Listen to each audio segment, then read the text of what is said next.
À 46 ans, Frédéric a toujours été en surpoids. Les kilos se sont installés avec les années, comme la maladie. Tout est compliqué quand on est gros, parce que vous allez n'importe où, vous prenez plus de place que quelqu'un d'autre. Je le dénomme comme ça, c'est une saloperie de maladie. Comme quelqu'un qui a un cancer va dire que c'est une saloperie de crabe ou une saloperie de cancer. Comme quelqu'un qui est handicapé, à qui il manque un bras, il manque une jambe, va en vouloir quelque part. Alors après, vous en voulez. Oui, effectivement, vous en voulez parce que vous êtes malade et parce que vous n'avez pas demandé à y être. Bonjour monsieur, Bonjour. tenez votre café. Merci.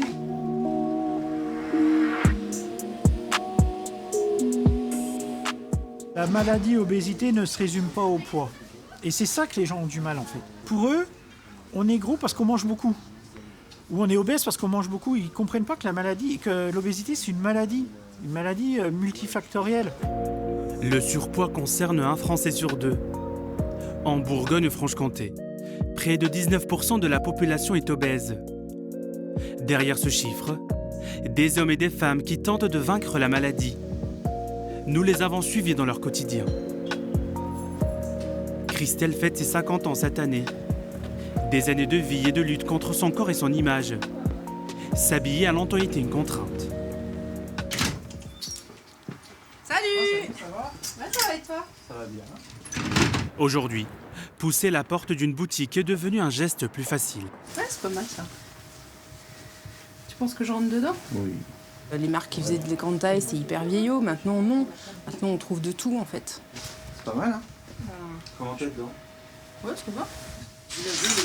Quand on a un gros parcours où effectivement on a fait le yo-yo de perte de poids, on en reprend, on perd, on reprend, on perd.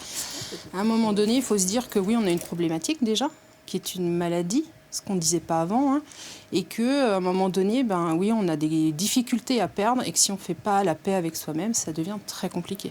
En fait, le regard des autres est très difficile, mais le regard sur soi-même, je pense que c'est le pire. Ça va. J'essaye des choses qui ne sont pas du tout mon style avec David. C'est ça qui est incroyable. Poser un autre regard sur soi. Christelle le travaille depuis bientôt 2 ans.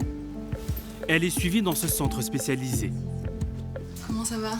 Très bien, et vous? Ça va. C'est-à-dire, voilà, là, mon corps, Un il suivi n'a plus médical, besoin, j'en ressens plus. psychologique et diététique.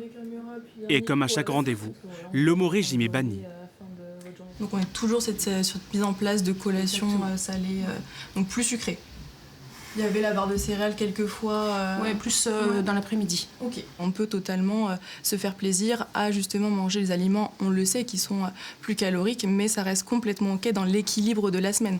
On ne pointe pas du doigt un repas ou une journée d'alimentation, c'est vraiment sur la semaine, le mois, qui est hyper important. J'ai pas tant perdu de poids depuis que je suis là, mais ce qui m'apporte, en fait, c'est vraiment un bien-être, en fait. Oui, je suis en surpoids, mais c'est ok. C'est ok dans la vie de tous les jours. Oui, j'ai envie de perdre du poids, bien évidemment, mais j'ai pas envie d'être mince. Je veux juste arriver à un poids qui soit confortable pour moi. Christelle le sait. Sa perte de poids prendra du temps. Si j'ai trop mangé... Face à cette maladie, d'autres ne veulent plus attendre et choisissent une voie plus radicale. À 59 ans, Valérie décide de passer à nouveau par la chirurgie après une première opération en 2017. Moi, c'est me sentir mieux. Mieux, plus avoir de douleur, monter les escaliers sans être essoufflé. Voilà, refaire du sport, pouvoir rebouger. Parce qu'aujourd'hui, ce genre de choses, C'est un petit peu plus compliqué. Et je voudrais profiter de mes petits-enfants, donc voilà. Elle va subir un bypass. Vous avez bu et mangé quand, là, la dernière fois? Manger Manger et bu. Manger hier soir à 20h et bu 4h du matin. Le métallique présent dans le corps. Une opération qui réduit la taille de l'estomac et modifie le circuit digestif pour limiter la quantité de nourriture absorbée. Incision ? C'est le docteur Landreau qui va l'opérer. Des chirurgies bariatriques comme celle-ci, il en réalise plusieurs par mois. Il faut que les patients, après un an et demi d'avoir été opérés, puis mangent lentement, mangent les aliments dans le bon ordre et les bons réflexes alimentaires et nutritionnels. Et si les patients ont eu ces bons réflexes pendant un an et demi suite à l'opération, on sait qu'ils ont des grandes chances de les garder sur le long terme. L'opération va durer 4 heures. Selon lui, Valérie peut perdre entre 30 et 40 kilos d'ici 1 an et demi. Frédéric aussi est passé par la case opération, mais il en garde un souvenir amer. Bonjour Laura, c'est vous aujourd'hui? Après son intervention en 2012, il perd du poids, mais en reprend très vite. Il estime ne pas avoir été suffisamment accompagné. Vous vous sentez bien? Oui. C'est ce qu'il faut. C'est une injection par Aujourd'hui, semaine, donc il mise sur un nouveau traitement. Un traitement par injection prescrit et encadré par le docteur Gauthier. Ce traitement, vous avez conscience que c'est à vie? Ah oui, ça vous avez été clair avec moi dès le début. Un médicament destiné à l'origine aux diabétiques, désormais utilisé dans certains cas d'obésité. Quand on prend ce médicament, qu'on suit les règles de prescription, qu'on suit les bonnes pratiques, le patient, bien accompagné, il va pouvoir manger moins et se ressentir le stop que parfois les patients ne ressentent pas. Quand vous souffrez d'obésité, que vous avez fait beaucoup de régimes, vous ne ressentez pas le rassasiement. Donc ça va pouvoir leur permettre de manger un peu moins grâce à ça. Là, le fait d'avoir un médicament pour l'obésité, et surtout pour les patients, c'est une chance. Parce que, enfin, si on a un médicament, c'est que la société considère cette pathologie comme une vraie maladie. Depuis ses premières injections il y a 1 an, Frédéric a perdu 35 kilos. J'ai perdu du poids, j'ai réappris à rebouger, je suis retourné une deuxième fois à ma demande à la clinique du Chalonnais pour vraiment me remettre dans les rails et réapprendre à bouger selon mon état. À partir du moment où on a de A à Z, on nous explique de bout en bout tout ce que comporte la maladie et pourquoi finalement vous êtes malade. Voilà, vous avez fait 90% du chemin.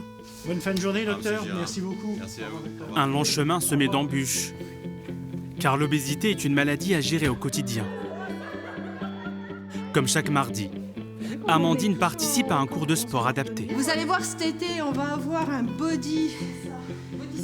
À 47 ans, elle a tout essayé. Régime, traitement et chirurgie. Elle est passée de 130 à 70 kilos. On a 15 secondes de repos et on passe à l'atelier qui suit. Mais derrière sa perte de poids, l'ombre de l'obésité plane toujours. Oui, effectivement, là, vous me voyez avec une carapace où j'ai un physique qui ne montre pas que je suis en situation d'obésité. Pourtant, à l'intérieur de moi, j'ai cette maladie chronique qui fait partie de moi au quotidien.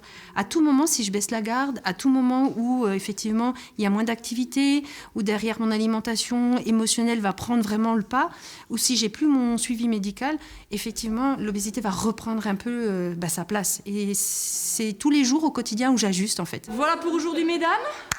Bravo à vous.